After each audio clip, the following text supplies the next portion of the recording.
Oke, Assalamualaikum warahmatullahi wabarakatuh. Halo semua, selamat pagi. Waalaikumsalam warahmatullahi wabarakatuh, Ibu. Selamat pagi. Alhamdulillah Gimana nih baik. kabarnya hari ini?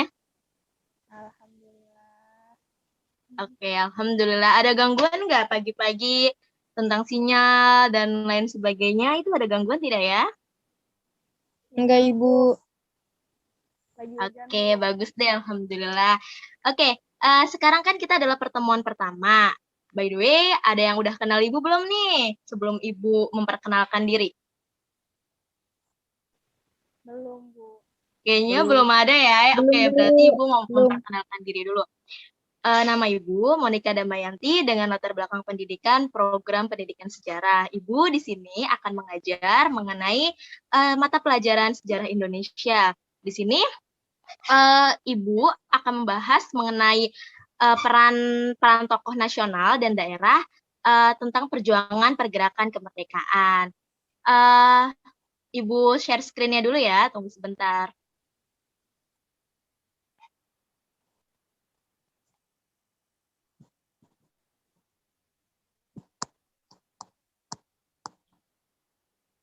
Oke, udah kelihatan belum ya? Kelihatan, Ibu.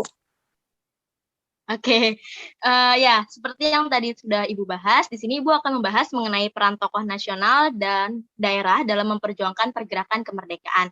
Di sini itu merupakan satu KD di mana dia itu masih berkaitan dengan KD-KD sebelumnya, yang itu berkaitan dengan kemerdekaan, upaya untuk mencapai kemerdekaan, dan adanya disintegrasi bangsa. Seperti yang kalian udah tahu sebelumnya, bahwa untuk mencapai kemerdekaan itu ada proses yang namanya kolonialisme dan imperialisme, serta ada perjuangan pergerakan kemerdekaan kan. Nah, untuk dari disintegrasi bangsa, kalian tentu akan mengenal beberapa pemberontakan seperti pemberontakan DITII, lalu ada PKI, dan pemberontakan-pemberontakan lainnya. Nah, di sini yang akan Ibu fokuskan pembahasannya itu tentang gimana sih peran-peran tokoh nasional dan daerah itu untuk mencapai kemerdekaan Indonesia. Ya di sini ada profil Ibu. Lalu selanjutnya ada tujuan pembelajaran. Ya, apa sih tujuan pembelajaran dari pembelajaran kali ini? Yaitu untuk mengidentifikasikan riwayat tokoh nasional dan daerah dalam memperjuangkan kemerdekaan. Jadi di sini kalian akan mengetahui tentang bagaimana sih biografi dari tokoh-tokoh nasional dan daerah yang akan dibahas sama Ibu, dan juga kalian harus mampu melakukan analisis peran-peran tokoh nasional dan daerah dalam memperjuangkan kemerdekaan. Jadi kalian akan mengetahui gimana sih peran-peran dari tokoh-tokoh nasional dan daerah untuk mencapai suatu kemerdekaan. Ya, oke, kita masuk ke dalam pembelajarannya nih. Nah, setiap tokoh-tokoh atau tokoh-tokoh yang punya perjuangan, tokoh-tokoh yang punya peran dalam perjuangan kemerdekaan atau mempunyai peran penting untuk mempertahankan kemerdekaan, itu bisa dikatakan sebagai pahlawan. Nah, Ibu mau dengar nih, secara definisi pahlawan itu apa ya? Coba Farani.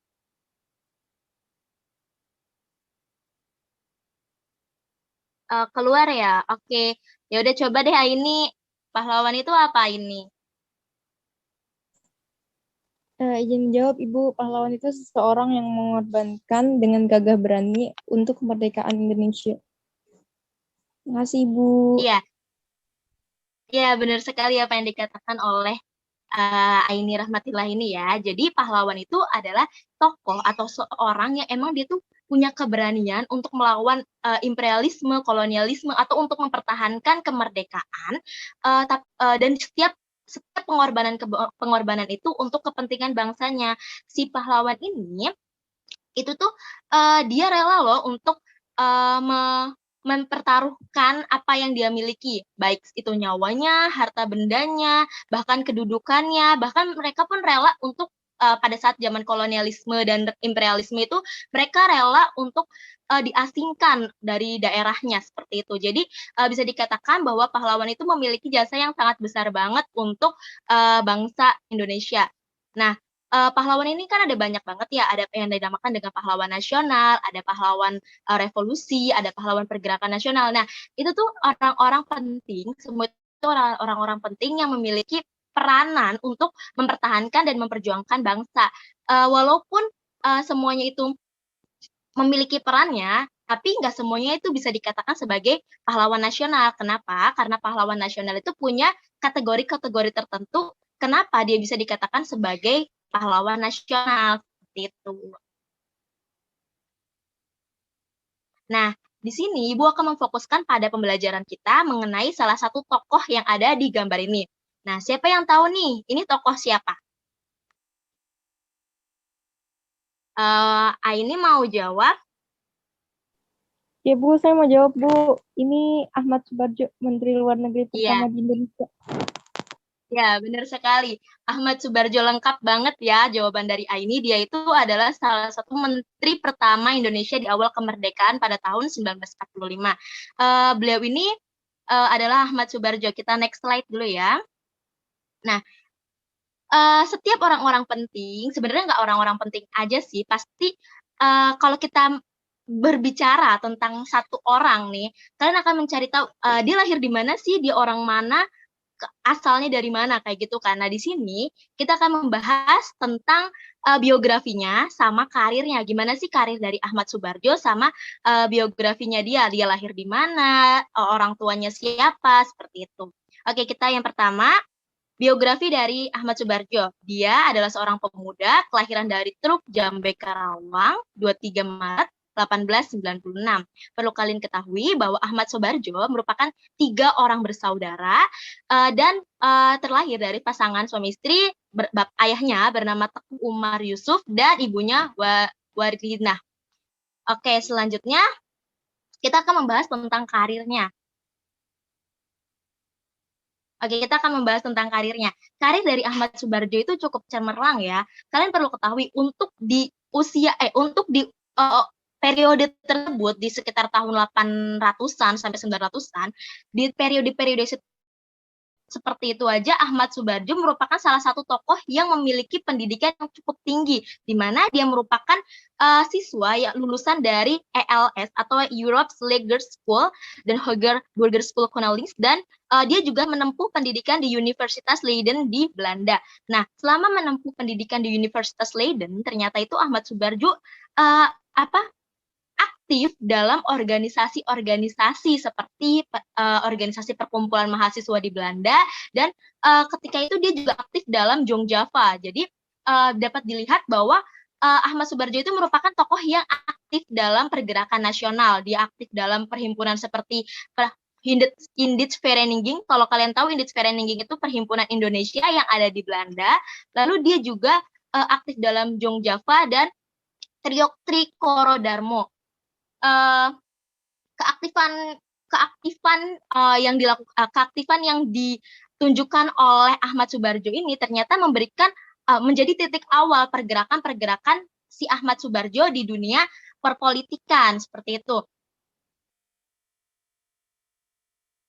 Oke, lanjut, bagaimana sih peran beliau dalam perjuangan kemerdekaan Indonesia? Siapa nih yang mau jawab? Anissa Dava mungkin?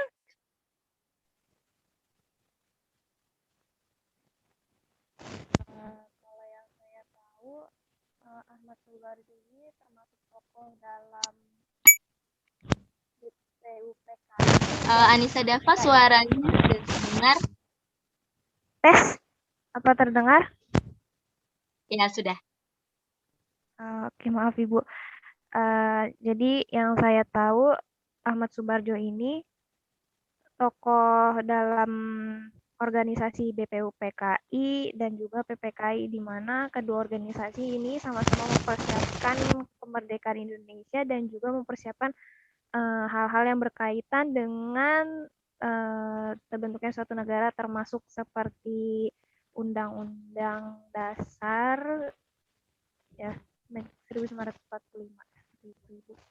Ya, ya, benar sekali apa yang dikatakan oleh Anissa Dava, bahwasannya kalau kita melihat karirnya tadi, karirnya Ahmad Subarjo itu kan aktif aktif dalam dunia organisasi perpolitikan bangsa. Dia juga merupakan beliau juga merupakan tokoh yang berkecimpung dalam organisasi seperti BPUPKI dan PPKI, yang mana kedua organisasi itu sama-sama untuk mempersiapkan kemerdekaan Indonesia.